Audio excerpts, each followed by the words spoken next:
Silence, crushing silence, is all too often the message that people hear when it comes to the ideals of liberty around the world. Whether it's populist authoritarianism or the insidious yet enduring reach of socialism, those of us who seek to promote free markets and free people are too often marginalised around the world when it comes to advancing these ideals.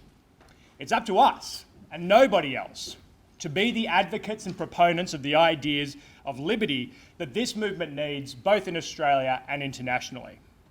Enter Atlas Network. Atlas Network, since 1981, has been working to strengthen the worldwide freedom movement across the land. I am the Institute Relations and Programs Manager on our team, and I have the pleasure with working with our vast network of over 470 partners to work and advance these ideas in policy, education, and an overall culture of a free society. Indeed, as our mission states, we work to increase opportunity and prosperity by strengthening a global network of independent civil society organisations that promote individual freedom and remove barriers to human flourishing. And we do this through an overarching strategy that we like to call Coach, Compete and Celebrate. Now you're probably wondering, well, what does he mean by all this? So let me tell you. Our network is expansive. We're represented in over 92 countries and, as I said, 475 partner organisations, a number which I'm happy to say continuously grows.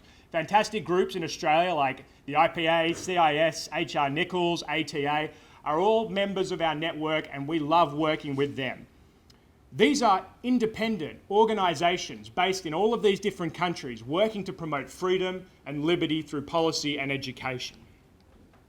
Each of these organisations, no matter where they are, is dedicated to these same ideals that we in this room all share. And that's something that we should really celebrate as a global network of people dedicated to communicating liberty. Our partners are drawn from some very generous but specific criteria, and that is they are professional, full-time organisations. We're talking about groups with budgets to get things done. We're talking about full-time staff commitment. They're mission aligned. They're committed to free markets and free people, as we all are. And it's a broad tent approach, but that said, these are things we find fundamentally important in our work together. They're independent organisations that avert government funding and look to fundraise on their own. These ideas should speak for themselves, and they work with local donors to generate that income. And in short, when you go on our website and look at those 475 plus organisations, they're not just logos on a page. These are people like us working day in and day out to communicate liberty effectively. So, what do we do at Atlas Network to help? Well, a range of things, as hopefully you can see from the slide. Essentially, we put our Coach, Compete, Celebrate ethos into action by presenting a multifaceted approach to think tank leadership, development, and efficiency. Now let's be honest here. Think tank leadership is not intuitive. No one's born a think tank leader. Nobody's born an effective advocate for liberty. It takes training, it takes discussion, it takes working with each other to leverage our comparative advantages and advocate for these ideas. That's where we come in. We want to make it that bit easier for our think tank partners to change the world. Through our training programs, we offer webinars, we offer online courses with real-time feedback, we offer in-person trainings. We had a Think Tank Essentials training course just yesterday here in Sydney in the UTS building.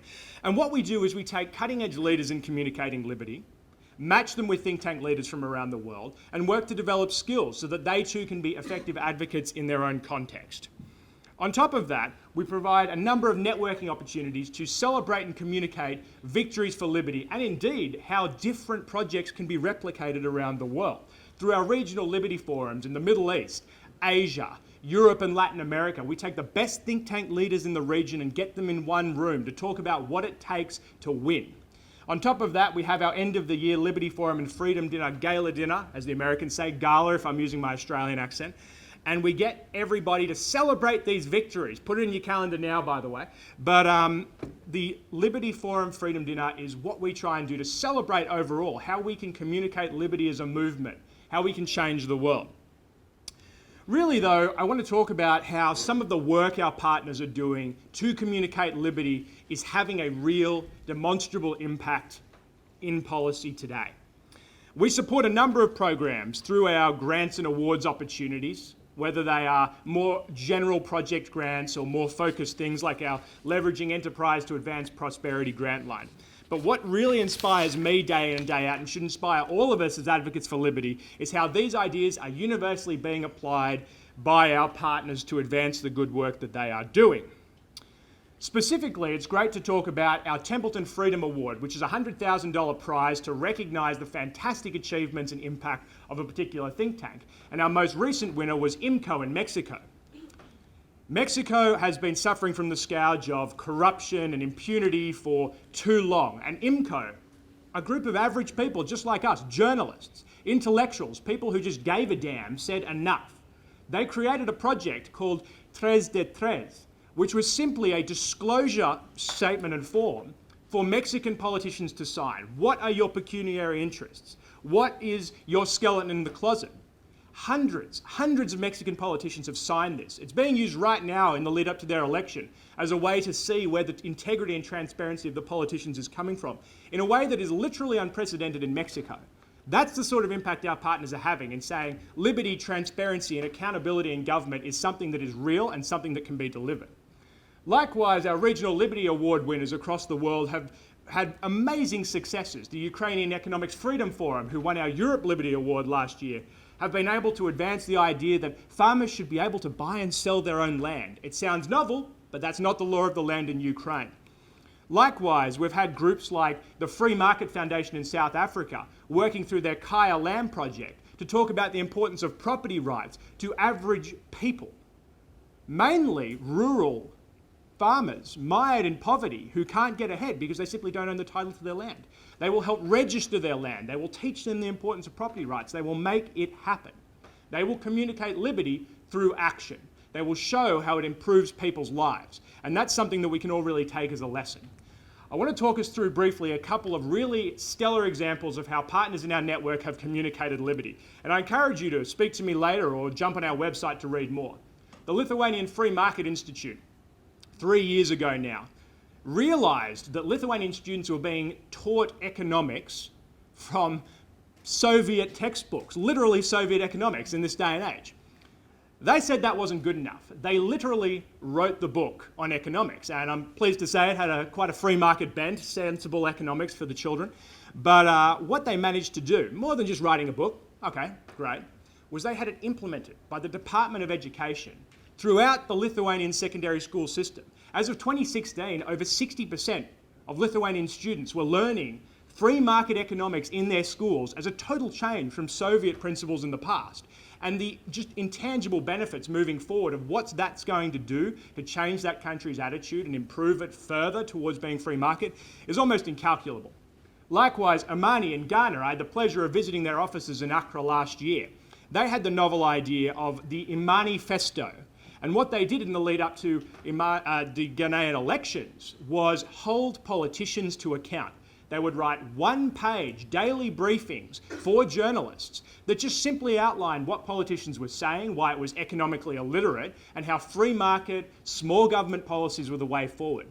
Now, a little known fact is that 80% of the Ghanaian adult population actually listens to drive time radio, and these journalists ate it up. They were on the radio talking about why is the government promising a factory in every district? That's impossible. Or where did that $50 million go? It transformed the election. Politicians for the first time were accountable. And Franklin Cujo, the head of the Omani group, spoke to me and said, Vale, before this project, people talked about violence in Ghana, ethnic tensions that were going to divide the country based on this election.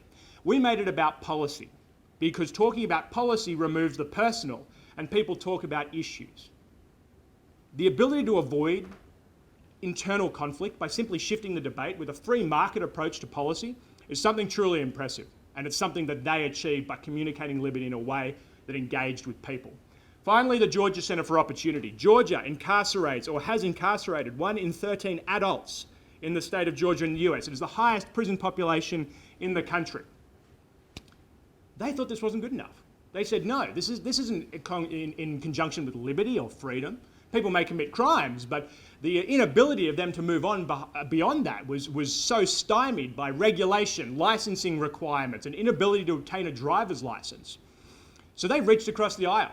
They sat down with mainly Democrats and big government folks who would sit around and were involved in the social justice rehabilitation system in Georgia and said, what are the problems here? What are the policies? Why isn't it working? They found out they had more in common than you'd think. People deserve a second chance. Economically, it makes no sense to deprive people who've served their time from ever getting ahead again. They wrote a policy recommendation that went to the governor's desk and was almost 100% implemented word for word in how to reform Georgia's prison system. In the 2 years since they've done that, literally tens of millions of dollars has already been saved by the reduction that has been measured in recidivism. Ladies and gentlemen, 3 clear examples of how partners in our network have worked to advance liberty and communicate it effectively to audiences that otherwise would not care or may even be hostile. So, what are lessons we can take from this successful work? First up, these groups identified a niche. They saw a market opportunity, judicial reform in Georgia, a lack of accountability in Ghana, etc. And they knew what they had to do. Which leads to the second point, make the message matter. They didn't talk in vague terms. They didn't even get into the ideals of liberty in that sort of more vague way. They told people why they should care. People deserve a second chance in Georgia. Your politicians are robbing you blind in Ghana, let's stop it. The Mexican people do not have to suffer from corruption. These are messages that resonated with people, and that's what we all need to do. We need to communicate liberty in a way that makes people listen because it's on their terms. It's in language that they understand and appreciate. Otherwise, we're just being intellectually arrogant and we're not going to achieve anything. And finally, it's a marginal revolution idea. These groups are changing the world, but one bit at a time. IMCO started by just asking Mexican politicians to disclose their interests. That's it, on one piece of paper. But the ramifications of that and the accountability that stemmed from it is massive. But that is the point. They didn't come out saying they were going to cure Mexico of corruption tomorrow. They didn't come out and say they were going to fundamentally alter a culture of impunity. They had one piece of paper that politicians would be held accountable to. And that's an important lesson for all of us. We can change the world. It needs to be done one step at a time. What I really want to sum up by saying in my talk here is that all of us need to remember that we need to be the communicators for liberty in every step of our lives. Further than that, there are people exactly like us, passionate individuals in over 92 countries represented in our network that believe as we do and are doing something about it. They are changing policy for the better. They are educating people about liberty, and it can be done no matter the context.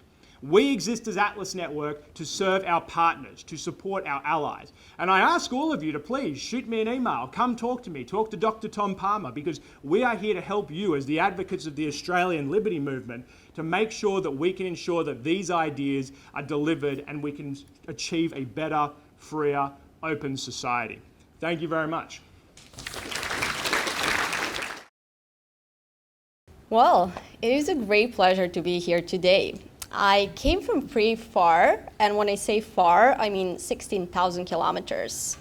So first of all, I would like to thank to Tim and the team of organizers here for having me here. It's my first time in Australia, and I'm really looking forward to attending the sessions here, but also, most importantly, socials. I'm gonna be talking today on a broader topic of the European movement European libertarian movement and how do we communicate liberty ideas in Europe. But before that, how many of you know where Serbia is? Oh, that's really awesome. Okay, cool. Well, I'm actually gonna give you a bit of a background on my country, where did I come from, and how did I actually become libertarian. So just waiting on my presentation. No problem. But yeah, I can definitely start without the presentation. So Serbia is a small country in the Balkans region. So capital of Serbia is Belgrade, and it has 1.7 million people. The whole Serbia, the population of Serbia is 7 million, so it's a very small country. So a bit of the history of Serbia and generally the region itself. So Serbia was part of the bigger Yugoslavia, which was a socialist country, and it had another 5 countries together with Serbia, which you can see in the next slide. Okay, perfect. Awesome. So, part of Yugoslavia together with Montenegro, Croatia, Bosnia, Macedonia, and Slovenia. And why is an example of Yugoslavia important when I talk about libertarian ideas? Because that's a very interesting example of a socialist country. And why is that? Because Yugoslavia was with the dictator Tito, was the first one to say no to the Soviet Union and to actually accept money and just help from the West. So that was a very, very interesting example of a socialism. And we still, unfortunately, have these Yugo-nostalgic people that still believe that socialism can work. So that actually makes my job harder, how to explain that we should not make the same mistakes from the past. So that relationship, the Yugoslavian relationship, didn't end up well. It actually turned to, and the last decade of the 20th century was marked by conflicts and wars in the region. From 1992 to 1997, we had so many wars and conflicts between these countries. And finally, one of the important years is also 1999, when Serbia was bombed by NATO. Here is a map of Yugoslavia. You can get a better picture where the countries. And here is still a monument. This building still stands in Belgrade as an example of the NATO bombing. What was the bombing about? It was about the Kosovo issue. If you guys are familiar, that's a new country in Europe.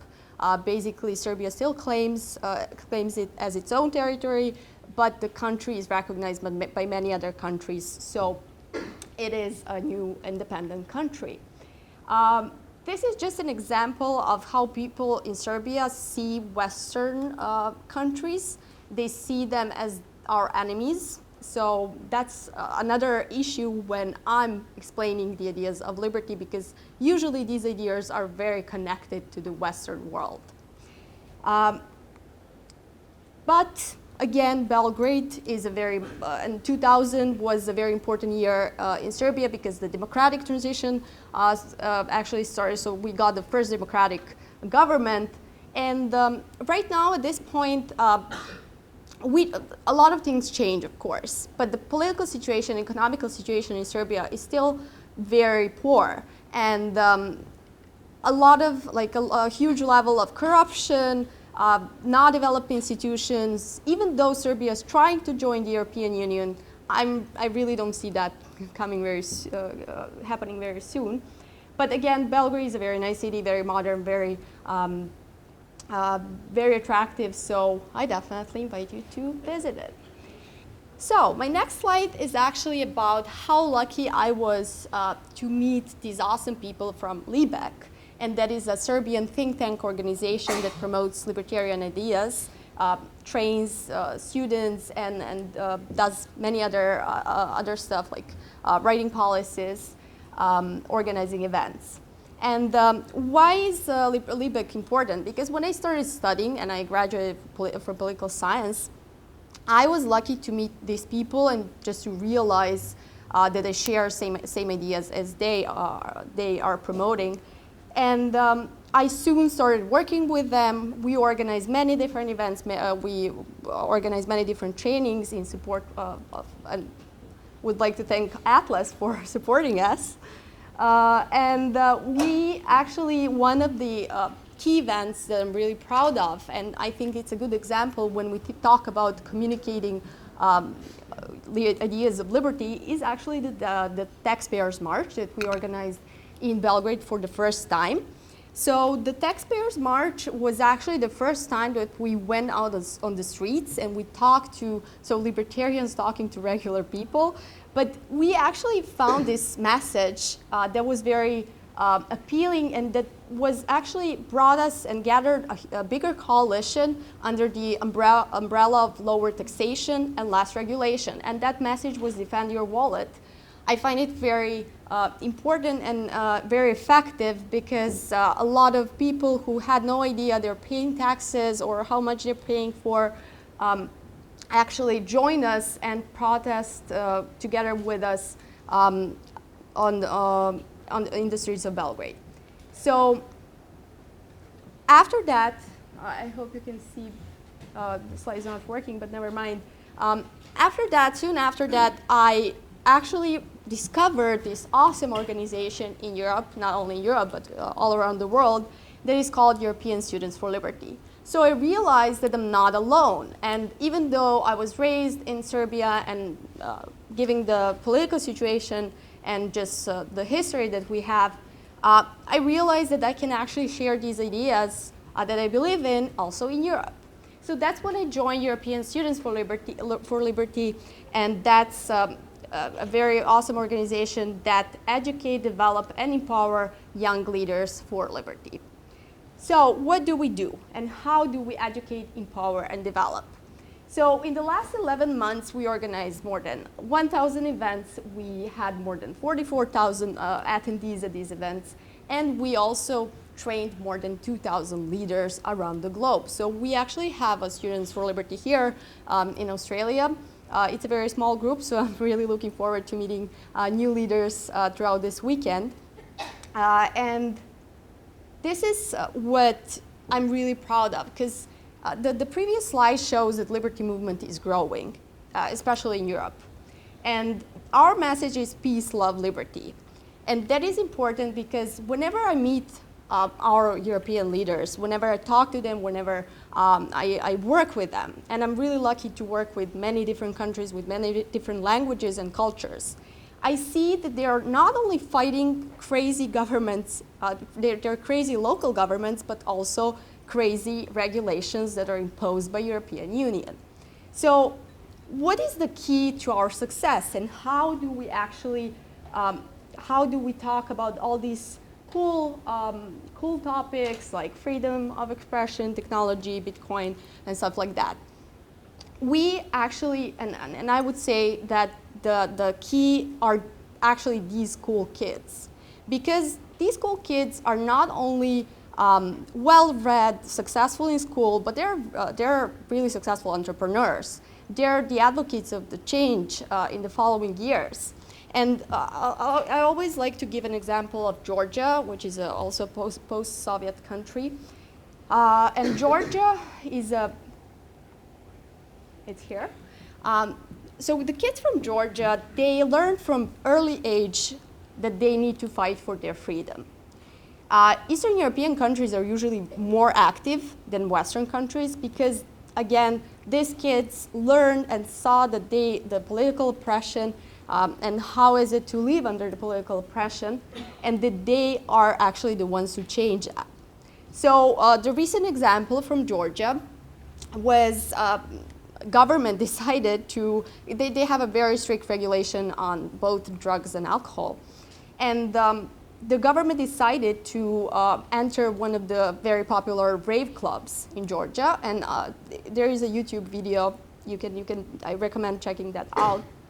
So these awesome, cool kids actually stood up against the regime, and they organized, the next day, they organized a huge rave party in front of the government building. So that was pretty awesome. And I'm really lucky to get to work with these people and to train them and to just learn from them and from their political situation in their own countries. I cannot give you like a lesson on how to communicate these ideas. There is no formula, there is no methodology on how you can be successful in communicating these ideas. But some things that I learned working with these awesome people is that sometimes it's just like some personal and just being very patient, being humble, and being clearly, just communicating clearly your message is sometimes really more important than having long discussions on Facebook or trying to change someone, because you cannot change your opponent. You can actually make him question their beliefs, and I think that's our mission. And finally, to conclude my presentation, there are many libertarian organizations today. And I, of course, recommend Students for Liberty, but there is Atlas, there is FEE, IEA, so many different organizations. And the fact that you are here today attending this conference already makes you an activist in a way. So I definitely invite you to use your student years, for those of you who are students, to fight for the right cause, to fight for liberty. Thank you all.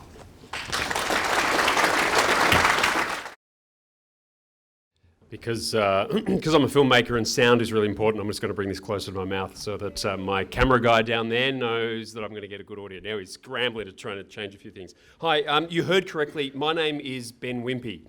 Whimpey is a terrible surname. God had a sense of humour because not only did he call me Whimpey, he didn't make me built like a rugby player. So I learnt to run very fast away from the bullies who took offence at my name. And what I learnt very quickly is to make a joke of my name first, so it kind of disempowered anybody else from actually picking on me. Anyway, you didn't come here to talk about, or hear me talk about my surname. I have to also admit that I'm a little bit of a fish out of water.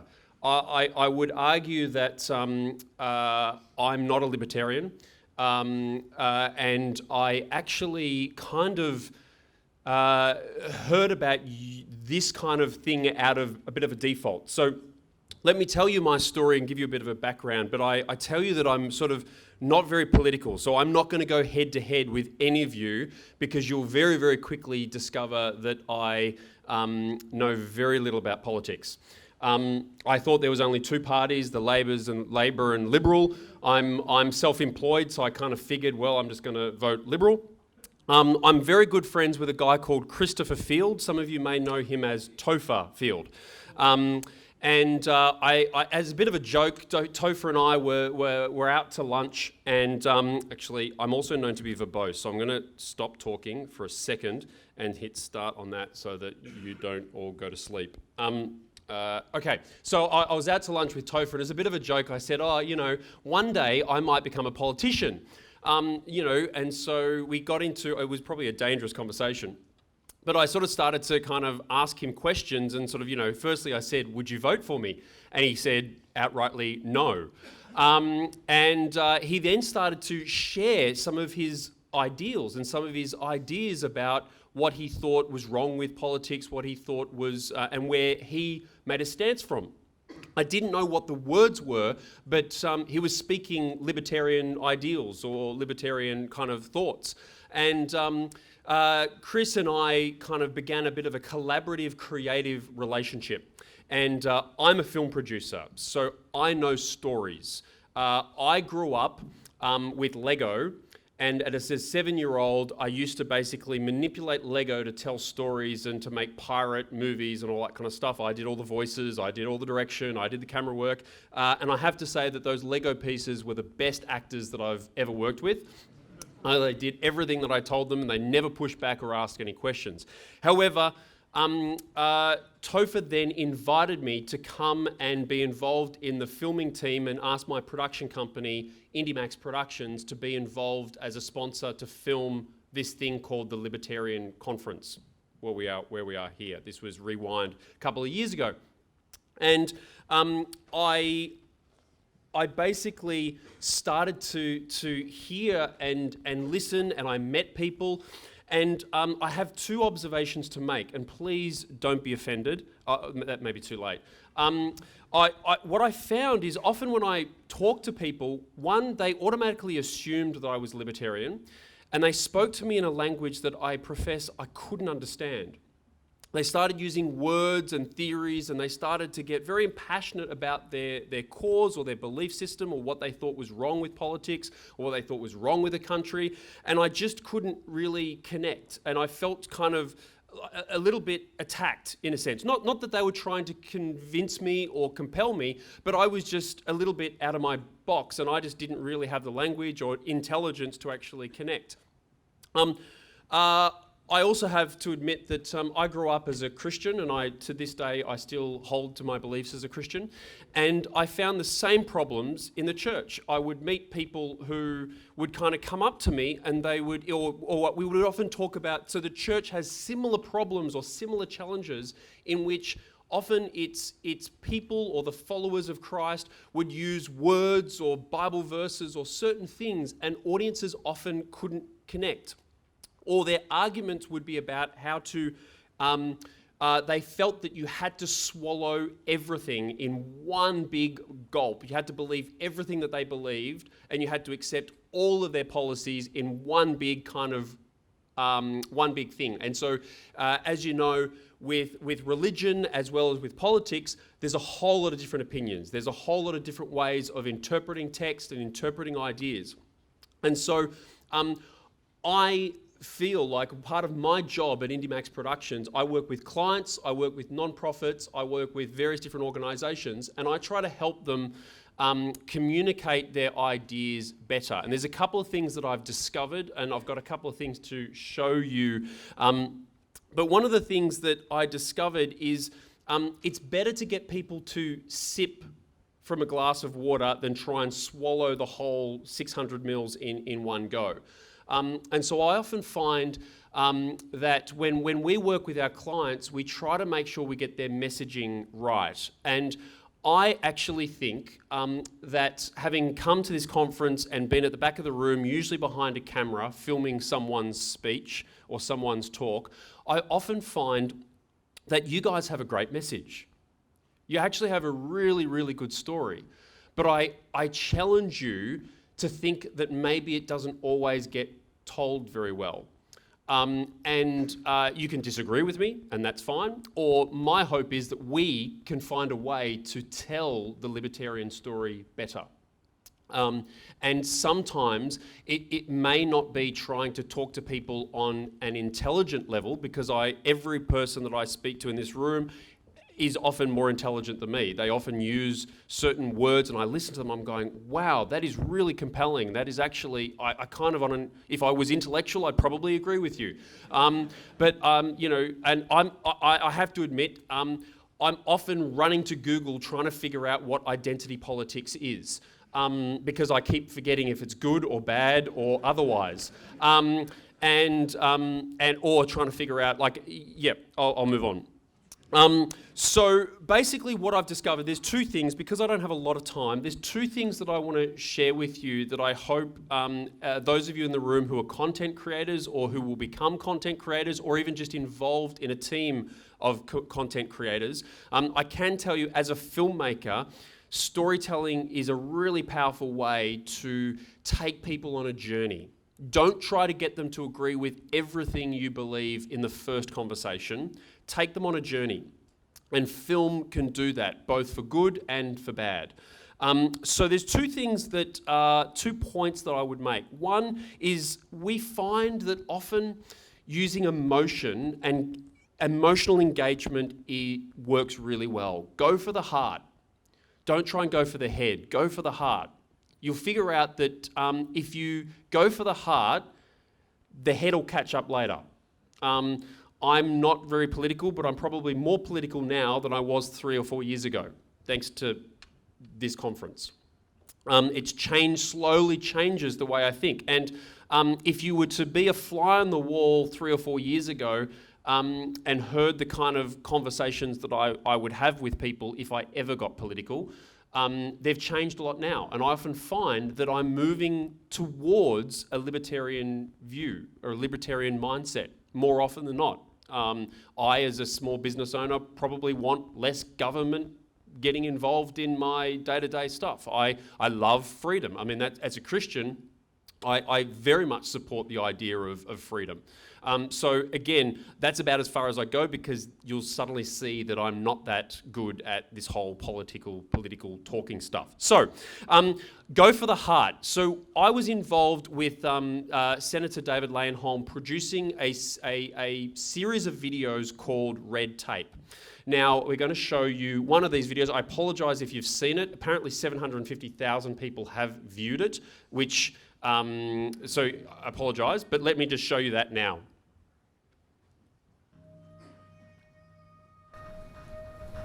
we've currently got sort of works. If you're happy with sort of working, then fine, we can stick with what we've got. It seems to me that it's been expanding enormously since my father. He said the loss of freedom and liberty in this country in his lifetime has been absolutely astounding. Living a good life is all about having choices. So it's all about being able to make your own choices for what is best for you. What I'm for choice. People should be allowed to live voluntarily and to make their own decisions and take personal responsibility. But for some reason the government says you're not allowed to do that. The government is spreading itself into everything, and everything that it does fairly badly. We're reaching a critical stage where people are getting very involved in people's lives and wanting to dictate or ban or control what other people do. It's always done for your own good, and how could you possibly object? So you only have one shot at this life. I really do support pursuing whatever you're interested in, as long as you're not hurting anyone else. I think the stories that my parents tell me about their childhood, and my childhood was completely different, and I expect my children's childhood to be completely different. Everything involves a license or a rule. Everything is just stifling. When you start to stack them all up in conjunction with each other, you really have lost a lot of your personal freedom. We are over-regulating and micromanaging every aspect of life. If we continue to overdo it, people will just stop complying and do whatever the hell they want anyway. Every single thing you build, even down to the bricks and the harness of the bricks. If I don't quite stop at a stop sign, I just bought a house, there's stamp duty on the house. The faces of the bricks. I have to have a license to keep my three little mice. GST, income tax. And we have to fill out a reptile license form. There's car registration. If I don't wear a bike helmet, The colours of the bricks. Council rates. a fishing license. One tax after another. Compliance after compliance. We have to register or fill out a form or go through some government department to do just about anything. With absolutely no benefit. Regulation for regulation's sake. Every hour, every day, I'm breaking some stupid law. And not deliberately, just because there's that many we don't even know they're there, you know. Things weren't always this heavily governed. To the stage now, I suppose, where I'm becoming more and more of a libertarian, where I feel that governments only should be involved in what's necessary. Libertarianism really does support everyone being able to have their own view. The government can be smaller, do a lot more good, and just leave us alone. Reduce all of these red tape laws that they have. Well, I just feel red tape actually does strangle people's choices, so it reduces their quality of life. I'm saying stop the spending, stop the taxing. All this red tape, all this bureaucracy, these forms that we have to fill out, and this endless micromanagement is just making us more frustrated.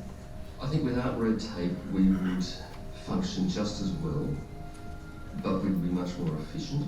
We would be wealthier. We would have more time.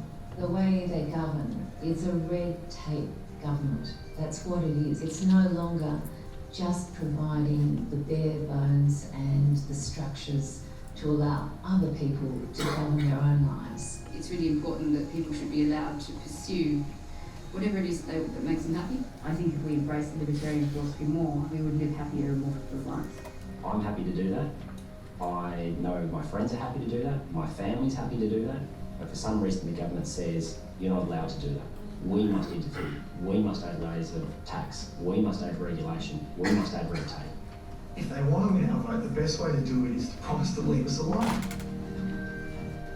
If you feel you pay too much tax, you're surrounded by red tape, or that you can run your life better than politicians and bureaucrats, then the Liberal Democratic Party is for you.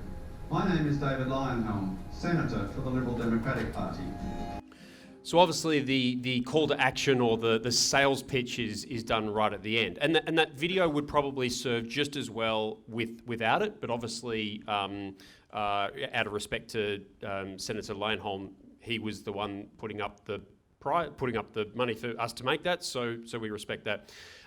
These are real stories. I met all of these people, and they were telling real stories, testimonial, all that kind of stuff. It wasn't an angry piece. It was sort of captures your heart.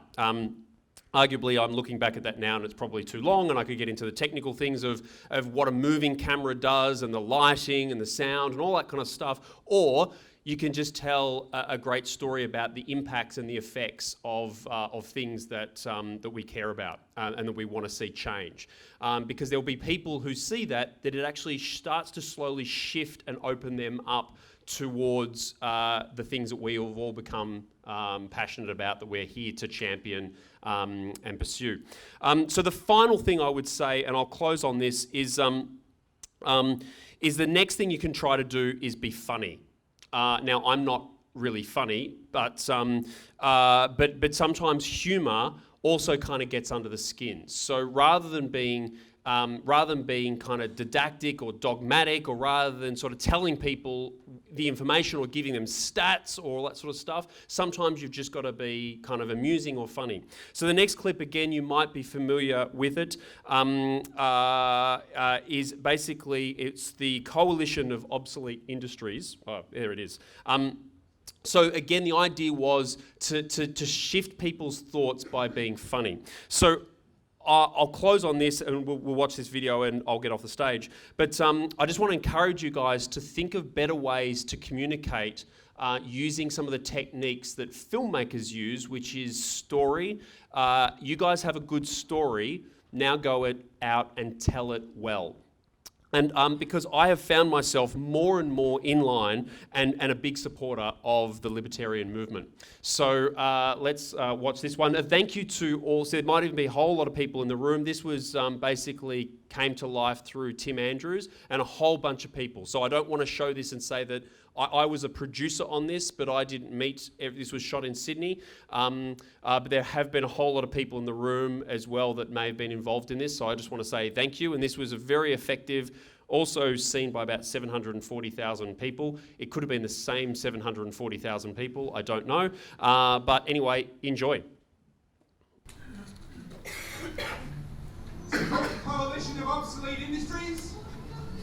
The Coalition of Obsolete Industries needs your help. I used to have to clean people's toilets, empty them from the alleyway behind the house, and now flushing toilets and plumbing has taken away my job. So I'm a farrier. I'm concerned that my business stream is drying up because people are no longer using horses as their primary transport method. So the VHS industry are being put out of business by technology. I spent hundreds of thousands on my VHS inventory. Now what am I going to do with it? Dumb thing called electricity has taken over my profession. What the Coalition of Obsolete Industries say to the milkmen?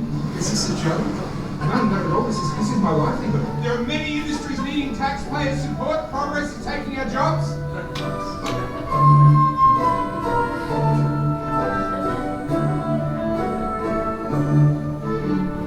The Council of Obsolete Industries is standing up for jobs. We're trying to stop progress from happening. Stop progress? Yes. Can't stop progress on the road. If we don't stop progress, how will anyone ever have jobs? Well, the taxi industry is getting a bailout because of Uber and the competition. What we're saying is we should get bailouts too. I don't understand why taxi drivers are being subsidised. Milkmen didn't get a fair go. The taxi industry is getting bailed out, and I believe I deserve to be bailed out. Thank you very much.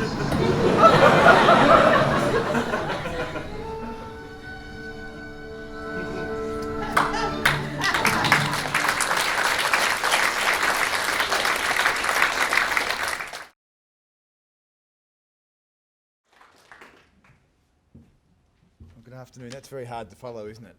Now, look, I'll try and be brief so we can get to questions, because I know this is designed to be interactive. So, I'm Andrew Bragg.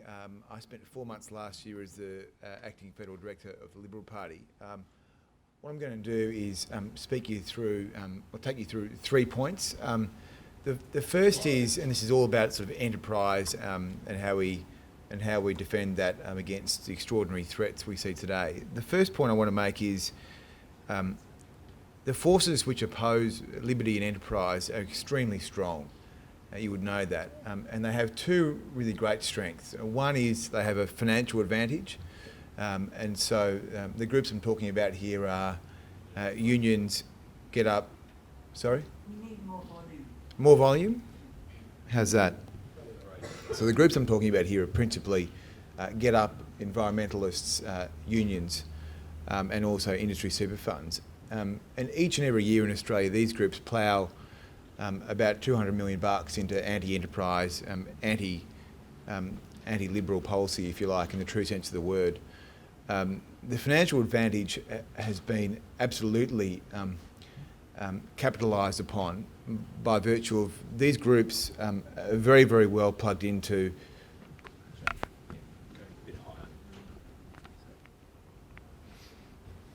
I'll try again. How's that? Is that better? Yeah. Great, yeah. And these groups are very well plugged into their counterparts in the United States.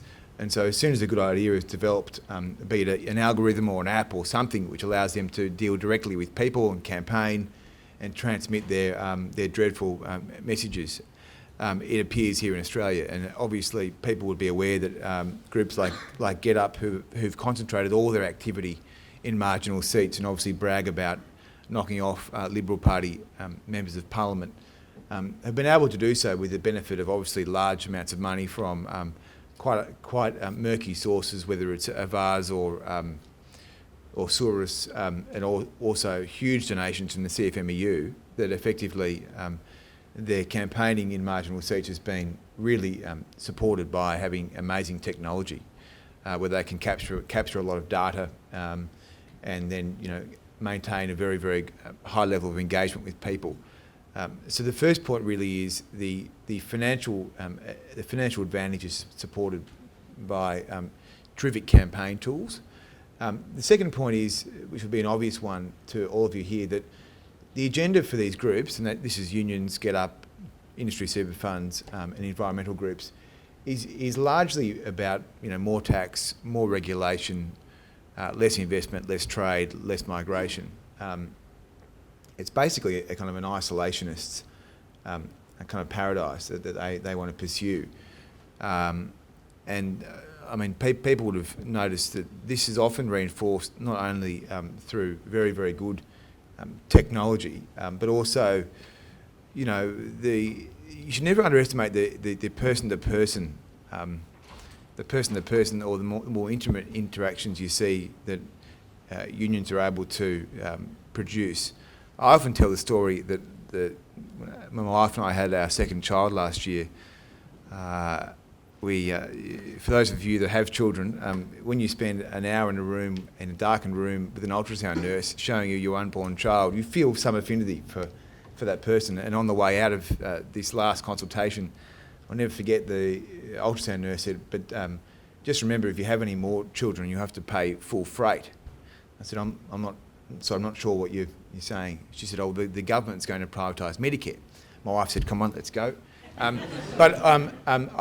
It's a very good example of how you can reinforce these dreadful messages up close and personal. I'm not going to dwell too much on the second point, which is about their anti-enterprise agenda, because I think you know what it is. What I wanted to briefly talk about before I sit down is, this problem is well known. I mean, what I'm saying to you is not going to be new to you. You know they have more money. You know they have better technology. You know that they are. You know what their agenda is. So what do you do to deal with this? What are the options you've got? I think for people that benefit from enterprise, and that's people that are working in companies or shareholders or suppliers, we've got to take on a lot more risk. I think business has been extremely slow to respond to the campaign landscape moving from being just about traditional media and kind of Canberra to being totally disrupted, and our opponents being able to go direct to people through social media. And I think business being so risk averse and wanting to frankly do a lot of kind of virtue signalling rather than defending itself, I think is a big problem. So I think all the while you kind of have, people complain about the directors in Australia, perhaps with some good reason, directors of public companies. But I think there's a lot of companies have been captured by their corporate affairs people that are basically, a lot of them have been drawn from this kind of union get-up crew anyway, right? So their kind of objective is to get into these companies and to get them to not kind of do anything to promote their activities, their principal activities, which is to create jobs and wealth, and spend all their time kind of virtue signalling. So I think the first kind of recovery plan prescription, if you like, is anyone who benefits from enterprise or a liberal economy should be prepared to defend that and defend it very vigorously. Stephen Harper was out here last year, who was, people would know, very good Prime Minister of Canada. I think he has quite a useful framework which is stuck in the back of my head.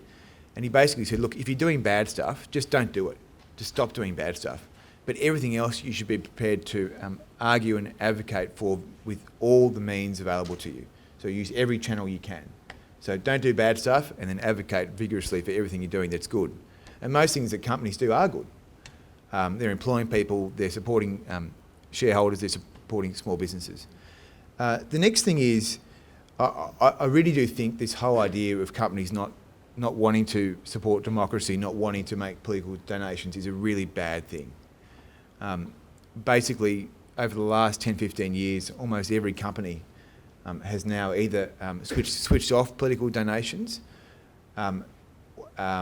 or it has gone for a 50-50 donation policy where they basically say, we'll give the Labor Party 100 grand, we'll give the Liberal Party 100 grand, without any regard to their policies. I think, I don't agree with everything David Gonski has said and stood for, but certainly he has always been an advocate for companies supporting democracy and the process. And I think you even see the companies that he's involved with today still do that. And I think that's very important.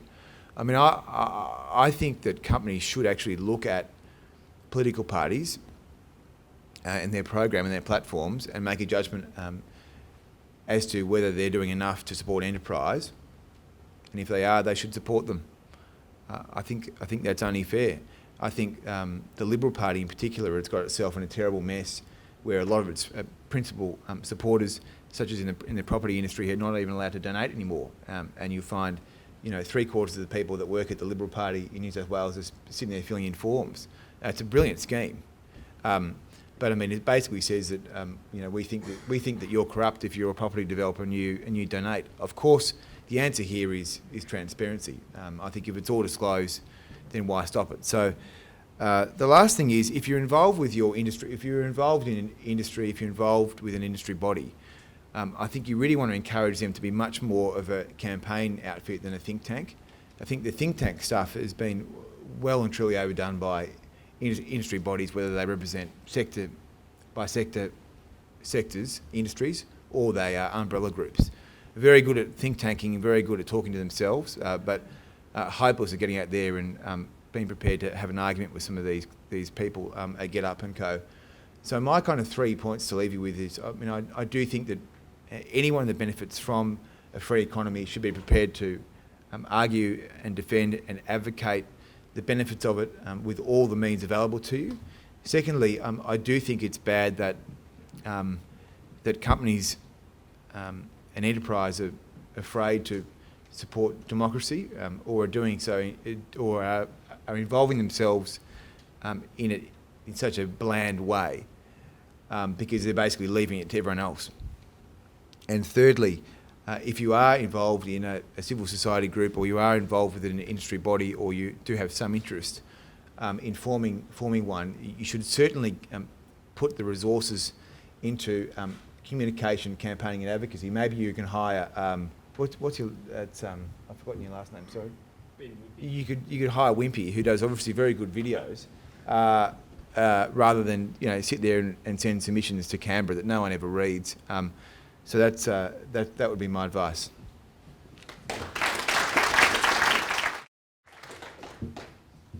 Now you get to hear from me. I think my presentation is coming up. To give you an idea, my name's Renee Gorman. I am a campus coordinator for the Institute of Public Affairs and work within the project Generation Liberty. Today I'm going to talk about the spread of left-wing authoritarianism on campuses, and the steps that we can take to stop it. Today, we find ourselves on a precipice between truth and feelings, between freedom and control, and between innovation and stagnation, and most importantly, between liberty and authoritarianism. A battle is being played out on our university campuses. But you may ask, with good reason, why should I care what's going on campus? They're just kids who'll grow out of it, or academics that have no real say in the world. To that, I say, my slides aren't working. There we go. I'm going to quote Thomas Sowell. The power of intelligentsia is demonstrated not only by their ability to create a general climate of opinion that strikes fear into those who oppose their agenda, but also by their ability to create a climate of opinion which richly rewards those political leaders whose decisions are consonant in the vision of the intelligentsia. This problem runs deep to the heart of our democracy, and it threatens the intellectual fertility of future generations. Today, I'm going to talk about the small steps that we can all take as students or other members of the public to stop the spread of left-wing authoritarianism on our campus and by extension to the public at large. I first encountered this authoritarianism last year when I decided to screen a film on campus. I screened it because I found it interesting, engaging, challenging, and if I'm going to be honest, I screened it to start trouble. I wanted to see how far this left-wing madness had infiltrated into my own university. What followed was more extreme and life-changing than I could have ever imagined. My life took a hairpin turn down a road that I could never have predicted, but now I'm here, I find it rather suits me well. The film I screened, that most of you might probably guess by now, was Cassie J's The Red Pill. You may have heard of this film. Everyone thinks it's very controversial. If you haven't seen it, I urge you to see it because you'll see that it's actually not that controversial and quite mild-mannered and quite a reasonable film, but because it went against the victimhood mentality of the extreme feminist, a lot of screenings were being shut down. So I decided to host a screening on the university because I thought, crazily, the university should be a place where we have all different ideas.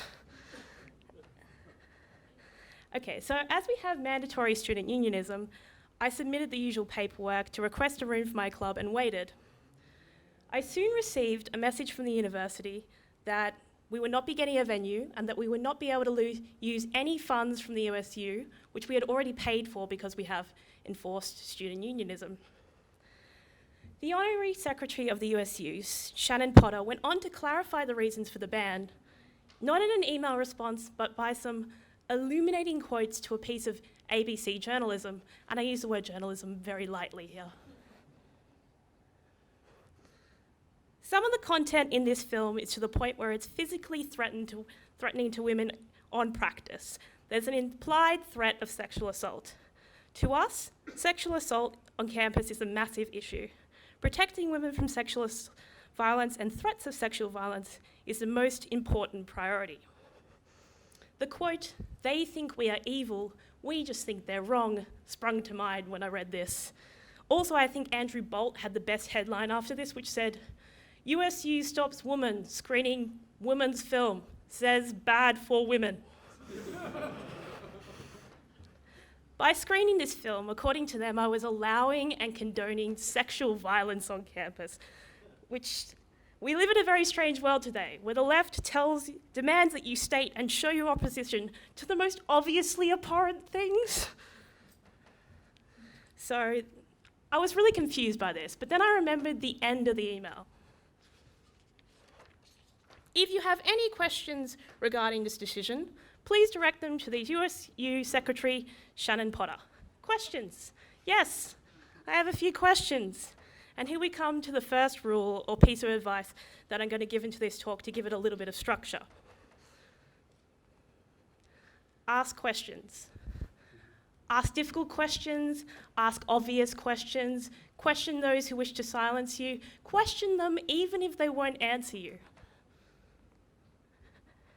Dear Shannon Potter, I would like to know how removing funding from the screening of this film will protect women from sexual violence on campus. Do you imagine that I am planning of creating some kind of disturbing 4D immersive experience for this screening? Because I assure you, I have neither the funds nor the desire to do this. Kind regards, Renee Gorman. I didn't receive a response, and Shannon Potter kept going to the media and saying how horrible this screening was, but she could never face me one-on-one because she's a coward. However, there have been other times where my persistence and questioning has resulted in some better results. After multiple media stories, interviews, and some help from crowdfunding, the Red Pill screening went ahead. Despite the defunding, despite the protest, despite them tearing down the posters, I got my way in the end. So a month later, I turned my attention to my next event. In the aftermath of the screening, I was contacted. Who, me, a troublemaker? Okay. In the aftermath of the screening, I was contacted by the IPA, who, for reasons best known to them, went, "Yep, that disagreeable, impulsive young woman would make an excellent campus coordinator." I jest, of course. The IPA and the Project Generation Liberty is a wonderful thing, and there I have found a home and a base of people who I know will always be there to support me. So, the dangers of socialism. I coincidentally put this event the day after the annual socialist conference on campus, and I brought together 4 excellent speakers, some of them whom are at this conference: Mark Hornshaw, Warren Wang, Simon Breeny, and Miranda Devine. I met Miranda during the Red Pill debacle. As you can imagine, another roadblock was thrown in my way. Not from the union this time, but from the university itself, who contacted me and let me know that due to the dangerous nature of my event, that I had to cough up over $700 for a security fee to protect us from the left-wing students who were saying they were going to protest. I consistently asked the university for a written explanation for this, why they thought we needed 5 security guards, and why we had to pay for others' bad behaviour. I did not receive a response. We ended up paying the fine, and 150 young people turned up to watch our event. It was completely peaceful, no protesters, the world didn't end. Also, it was several floors up, and it was inside, so I just think the protesters couldn't be bothered going up the stairs to stage a performance that would only be seen by the people actually wanting to see the event. So after the success of this event, I turned to my next event.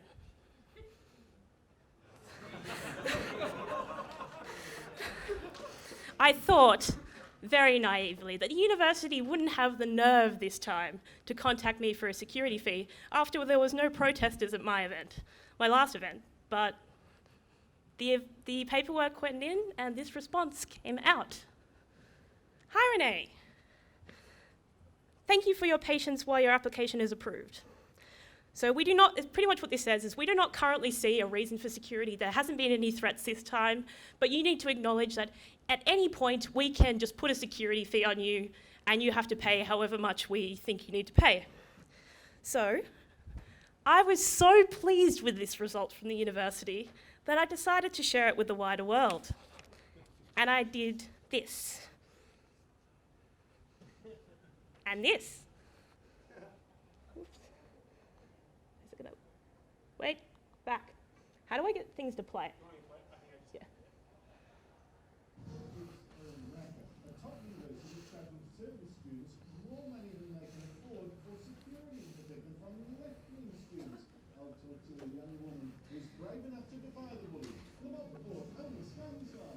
And this.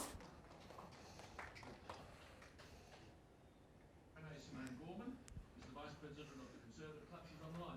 Renee, good morning. Good morning, Alan. It's alive and well, all this free speech, isn't it? Oh, it doesn't feel like it. Okay. So the event went ahead and no fee was charged. So that was pretty good. So the university had some time to ponder how they were going to deal with me as the semester came to a close. Right now, I'm organising another event. A few weeks ago, I sent in an email to the university administration asking what venues were available, and I received this. Good afternoon, Renee. These are the following venues we have available. Hope this information helps. So I submitted the necessary paperwork, and a few short days later, I received this.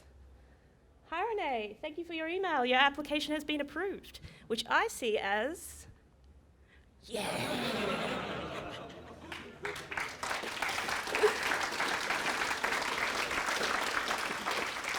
A nice summary of how persistence, questioning can bring a result, but also leads me to my second rule.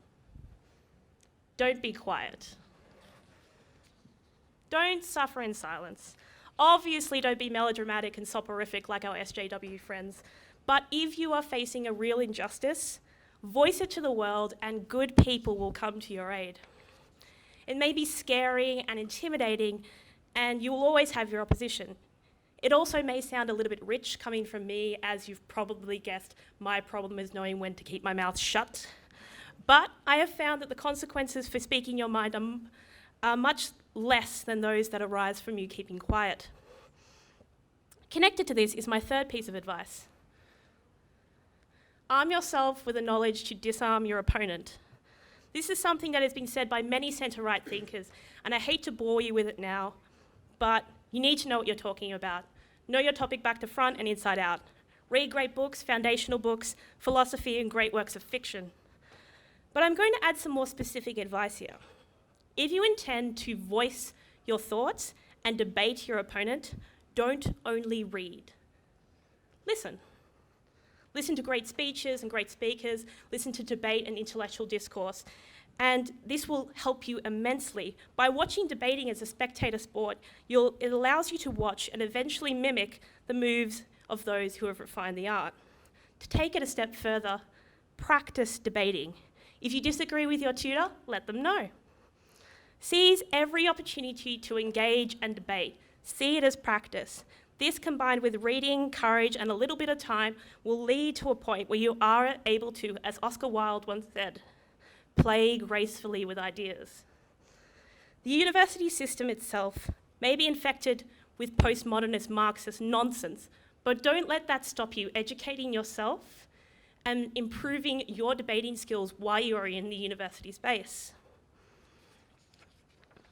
Also, don't assume you're alone. The teachers are biased, but the students are not necessarily. And I've made some of my best friends by being the loudmouth in class that they approach afterwards. So here comes another one of my rules. Love the fight. Be a happy warrior.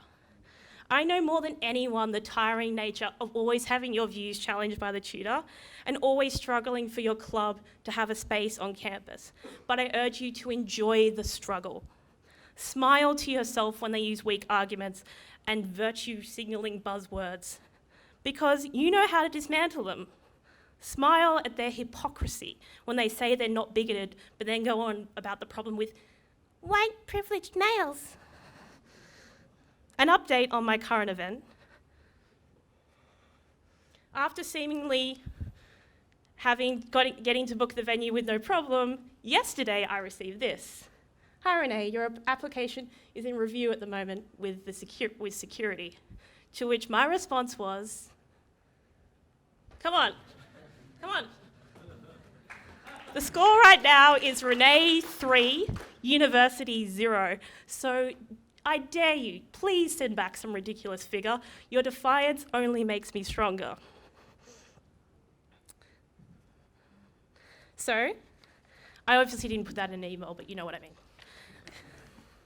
And laugh, please laugh.